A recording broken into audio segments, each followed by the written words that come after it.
Assalamualaikum warahmatullahi wabarakatuh. Izin memperkenalkan diri. Siap. Nama Yayat Hidayat, NIM 210097, kelas R1B, jurusan PJKR, Fakultas Pendidikan, Universitas Primagraha. Di sini saya akan menjelaskan esai yang bertema pemuda dengan judul yaitu Pemuda sebagai Ofceng. Yang pertama yaitu pendahuluan. Pengertian pemuda. Pemuda adalah bagian dari sebuah buket sebuah masyarakat, namun peran mereka lebih penting daripada yang lain. Mereka adalah bagian integral dan esensial dari sebuah masyarakat. Oleh karena itu, dapat dikatakan bahwa pemuda hari ini adalah pemuda kekuatan,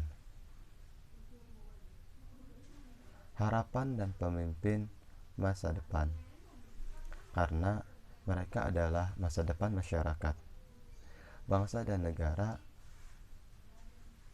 Pemuda adalah kekuatan pendorong perubahan dan dapat mendorong pemerintah untuk menyatakan prioritas mereka.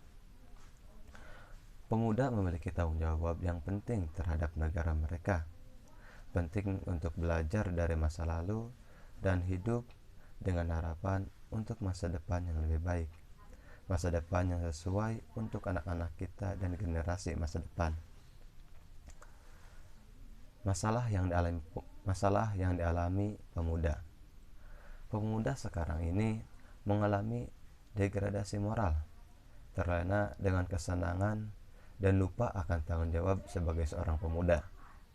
Tindakan moral dan etika pemuda tidak lagi memberi contoh dan keteladanan baik kepada masyarakat sebagai kaum terpelajar. Lebih banyak yang berorientasi pada hedonisme atau berhura-hura. Tidak banyak pemuda yang peka terhadap kondisi sosial masyarakat saat ini.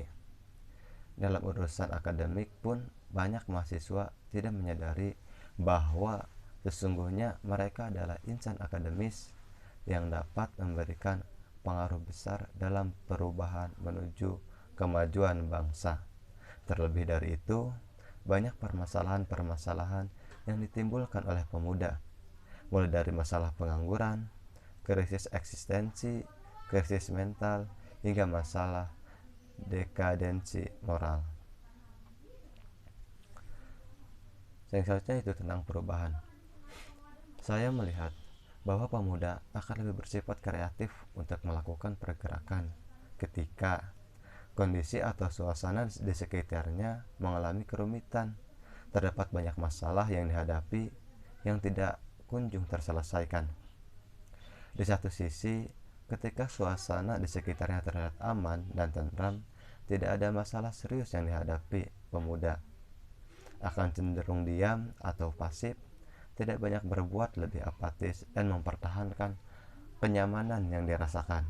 Padahal lebih baik dalam kondisi banyak permasalahan ataupun kondisi tanpa masalah serius, pemuda dituntut lebih banyak bergerak dalam membuat perubahan yang lebih baik, lebih produktif, dan lebih kreatif dalam memikirkan ide-ide perubahan untuk bangsa yang lebih baik. Yang selanjutnya yaitu mengapa pemuda bisa berubah. Karena lemahnya pengawasan orang tua, keluarga, serta orang-orang terdekat, termasuk pula lemahnya pemahaman pemuda terhadap agama, melanggar tatanan hukum yang berlaku, dan lain sebagainya. Hal ini mengakibatkan banyak pemuda yang terjerumus dalam pusaran pergaulan yang mengantarkan pemuda pada titik kehancuran. Generasi muda itu adalah tiang-tiang yang memperkuat suatu bangunan. Apalah arti sebuah bangunan yang kokoh?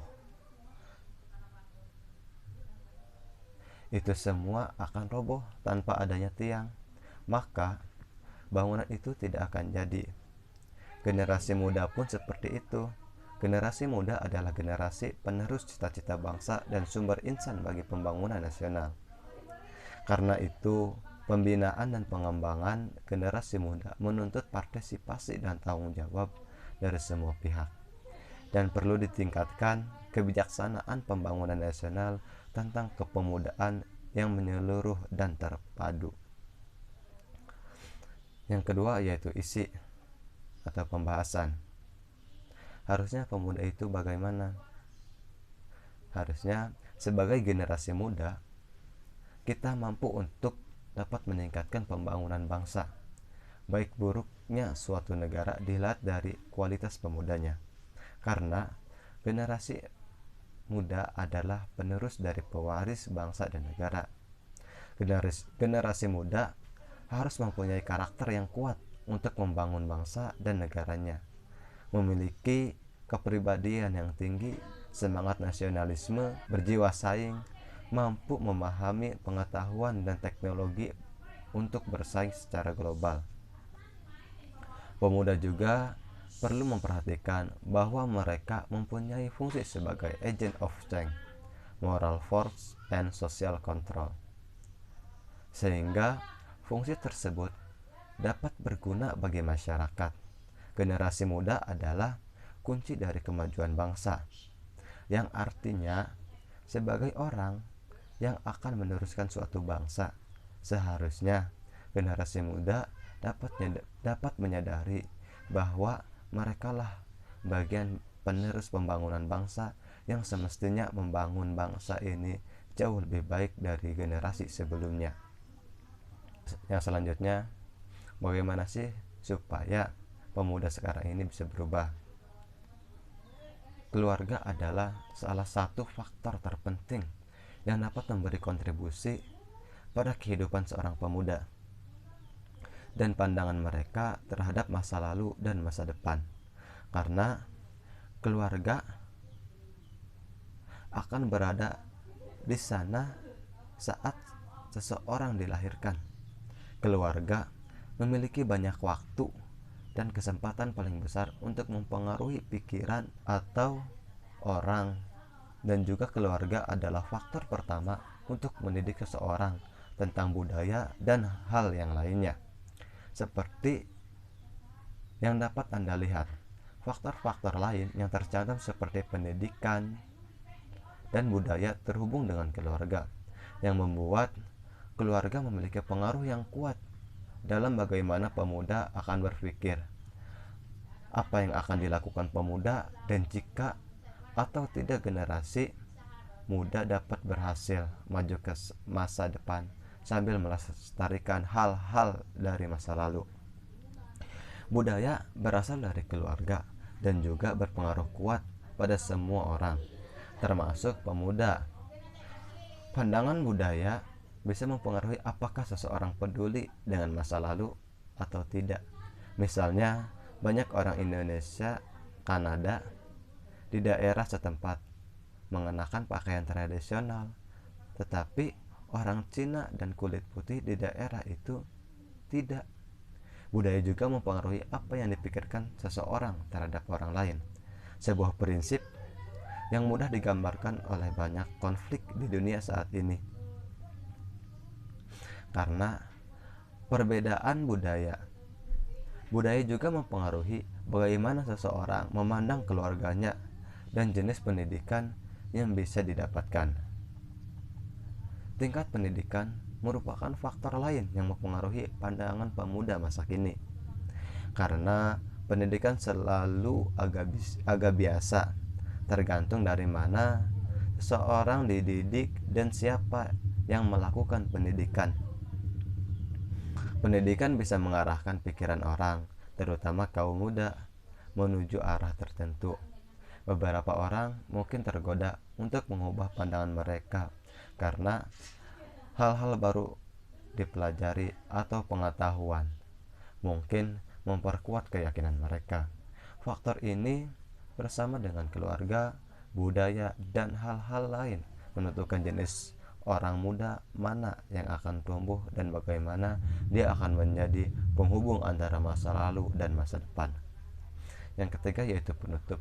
Kesimpulan, keluarga, budaya, dan pendidikan sama sekali bukan satu-satunya hal yang dapat mempengaruhi kemampuan dan kemauan remaja untuk maju dan melestarikan.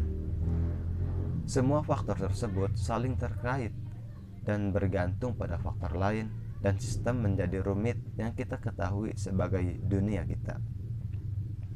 Dan bagaimana pemuda dipengaruhi oleh dunia sekarang akan menentukan bagaimana mereka akan mempengaruhi dunia saat mereka mulai berkuasa.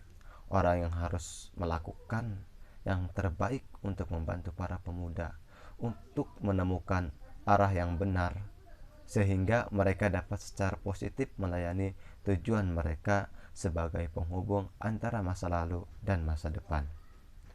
Pemuda adalah jembatan antara masa lalu dan masa depan. Apakah jembatan itu goyah atau kokoh tergantung pada bahan baku dari mana ia dibangun: keluarga, budaya, pendidikan, kemakmuran relatif, dan kesempatan. Terima kasih. Apabila ada kata-kata yang kurang berkenan, mohon dimaafkan.